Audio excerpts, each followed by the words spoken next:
hello everyone আজি dhaba style mix ডাল তৰকাৰ এটা ধুনীয়া ৰেচিপি লৈ আহিছো ভিডিওটো শেষলৈকে চাই থাকিব তেতিয়াহলে আহকচোন ৰেচিপিটো লৈ আগবাঢ়ো এয়া মই যোৱা ৰাতিয়ে অলপমান গোটা মগু তিয়াই থৈছিলো আৰু লগতে লৈছো অলপমান বুট দাইল এই দাইলখিনি কুকাৰত দি দিছো আৰু দুটাৰ পৰা তিনটা সিটি দি সিজাই লম লগতে এটা আলু দি দিছো এক গিলাস মান পানী দি দিছো লগতে দিছো আধা চামুচ মান নিমখ আৰু দিছো আধা চামুচ মান হালধিৰ গুৰি এতিয়া দাইলখিনি সিজাই লম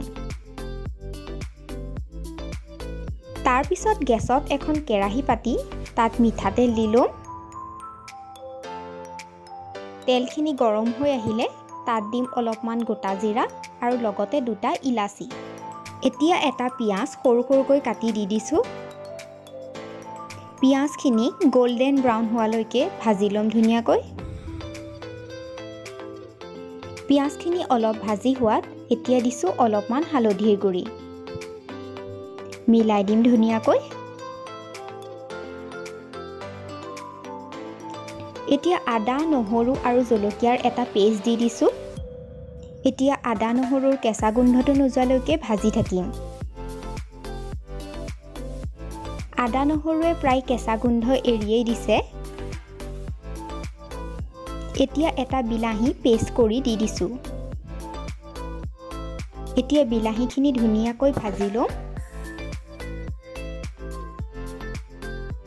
বিলাহীখিনি ভাজি প্ৰায় হৈয়ে গৈছে এতিয়া দিম অলপমান জিৰাৰ গুৰি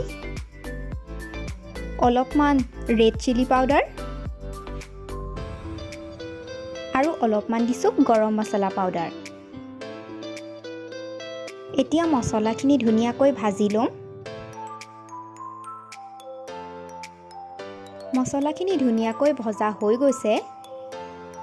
এতিয়া আমি সিজাই লোৱা দাইল মগু আৰু আলুখিনি দি দিম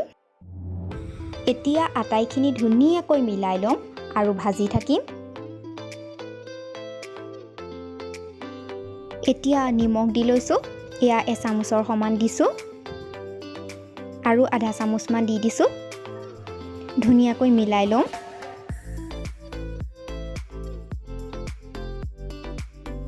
এতিয়া ঢাকি ঢাকি অলপমান ভাজি লম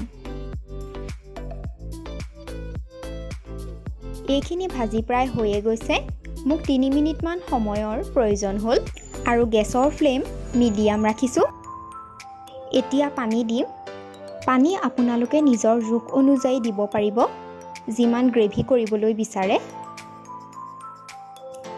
আকৌ ধুনীয়াকৈ আটাইখিনি মিলাই লম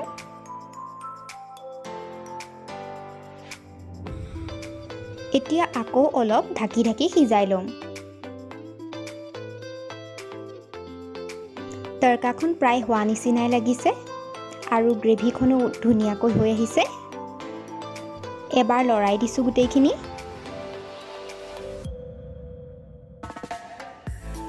এতিয়া ইয়াত কেইপিছমান পনীৰ কাটি দি দিছো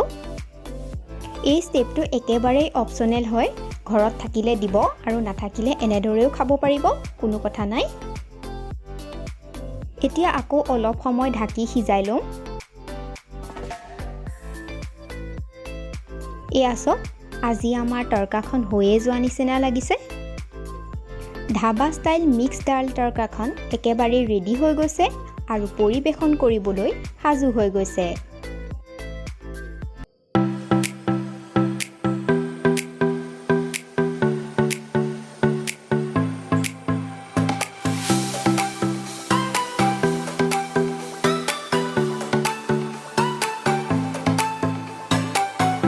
ৰেচিপিটো চাই যদি ভাল পালে তেন্তে মোৰ ভিডিঅ'টো লাইক আৰু শ্বেয়াৰ কৰি দিব আৰু মোৰ চেনেলটো সাবস্ক্ৰাইব কৰি দিব